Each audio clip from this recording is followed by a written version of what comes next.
भगवान वेदव्यास। भगवान वेदव्यास एक अलौकिक शक्ति संपन्न महापुरुष थे। इनके पिता का नाम महर्षि पराशर और माता का नाम सत्यवती था। इनका जन्म एक द्वीप के अंदर हुआ था और वर्ण श्याम था, अतः इनका एक नाम कृष्ण द्वैपायन भी है। वेदों का विस्तार करने के कारण ये वेदव्यास तथा बद्री वन में निवास करने कारण बादरायण भी कहे जाते हैं। इन्होंने वेदों के विस्तार के साथ महाभारत, 18 महापुराणों तथा ब्रह्मसूत्र का भी प्रणयन किया। शास्त्रों की ऐसी मान्यता है कि भगवान ने 24 अवतारों में की जाती है। व्यास स्मृति के नाम से इनके द्वारा प्रणीत एक स्मृति ग्रंथ भी है। भारतीय वाङ्मय एवं हिंदू संस्कृति व्यास जी की रणी है। संसार में जब तक हिंदू जाति एवं भारतीय संस्कृति जीवित है, तब तक व्यास जी का नाम अमर रहेगा। महर्षि व्यास त्रिकालदर्शी थे। जब पांडव एक चक्रा नगरी में निवास कर रहे थे, तब व्यास जी उनसे मिलने आए।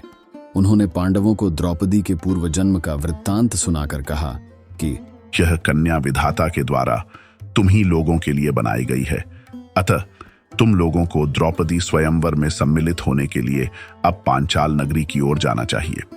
महाराज द्रुपद को भी इन्होंने द्रौपदी के पूर्व जन्म की बात बताकर उन्हें द्रौपदी का 5 पांडवों से विवाह करने की प्रेरणा दी थी।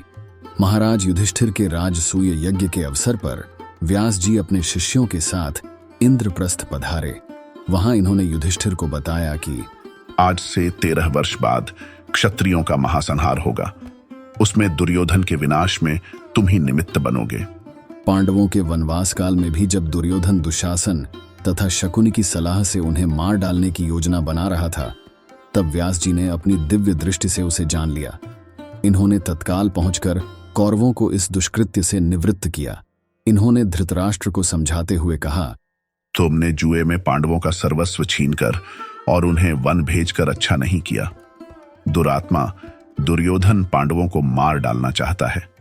तुम अपने लाडले बेटे को इस काम से रोको, अन्यथा इसे पांडवों के हाथ से मरने से कोई नहीं बचा पाएगा।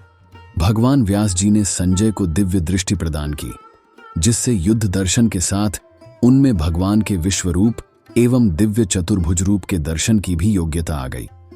उन्होंने कुरुक्षेत्र की युद्ध भूमि में भगवान श्री कृष्ण के मुखारविंद से निसृत श्रीमद्भगवद्गीता का श्रवण किया, जिसे अर्जुन के अतिरिक्त अन्य कोई नहीं सुन पाया।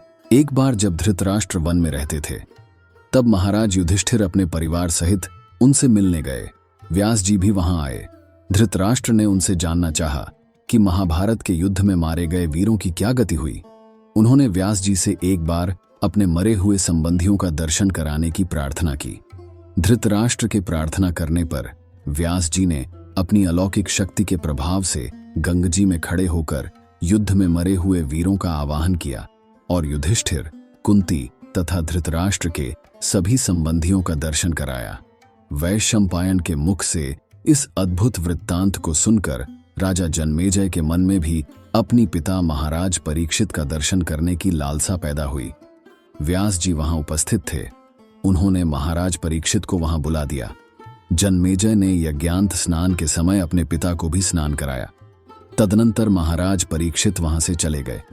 अलौकिक शक्ति से संपन्न तथा महाभारत के रचयिता महर्षि व्यास के चरणों में शत शत नमन है।